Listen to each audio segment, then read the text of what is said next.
अहिले एकजना रासोपाका उम्मेदवारले भन्छन् गाईको मासु खान पाउनुपर्छ भनेर। गाईको मासु बेच्यो भनेर एकदमै त्यहाँ चर्काचर्की नै भयो। यसमा के छ तपाईँको भनाइ? मटन खाने कुरा ठिक हो भने त्यसले गाई खाने कुरा पनि ठिक हो भने तपाईँले मटन खान पाउनुहुन्छ त्यसले पनि गाई खान किन नपाउनु?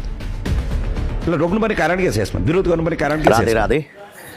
म रञ्जित राज ढुङ्गाना, राष्ट्रिय प्रजातन्त्र पार्टी बर्दिवास नगर कमिटीको अध्यक्ष।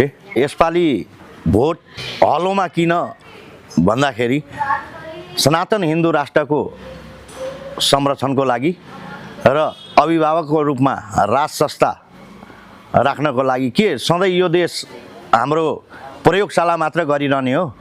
कहिले पहाडेको नाउँमा, कहिले मधेसको बेटाको नाउँमा, के नेपालीको बेटाको नाउँमा चाहिँ यो देश नहुने हो? हामीले एकचोटि सोच्नुपर्ने बेला भएको छ। अहिले एकजना रासोपाका उम्मेदवारले भन्छन् गाईको मासु खान पाउनुपर्छ भनेर। गाईको मासु बेच्यो भनेर एकदमै त्यहाँ चर्काचर्की नै भयो। यसमा के छ तपाईँको भनाइ? मटन खाने कुरा ठिक हो भने त्यसले गाई खाने कुरा पनि ठिक हो भने तपाईँले मटन खान पाउनुहुन्छ त्यसले पनि गाई खान किन नपाउनु? त्यसलाई रोक्नुपर्ने कारण के छ? यसमा विरोध गर्नुपर्ने कारण के छ? यसमा के सनातन हिन्दू राष्ट्र भएको देश अहिले जुन गणतन्त्रवादीहरूले अनेक जात जातिमा विभाजित गरेको यो हाम्रो राष्ट्रलाई फेरि एकजुट गराउने होइन त? एकजुट गर्नको लागि अहिले राष्ट्रिय प्रजातन्त्र पार्टीमा भोट हाली अभिभावकको रूपमा राज संस्था राखेर नयाँ संविधान बनाएर गणतन्त्र फ्यालेर हिन्दू राष्ट्र देशमा ल्याउने। अभिभावकको रूपमा मात्र राजा चाहिएको हो।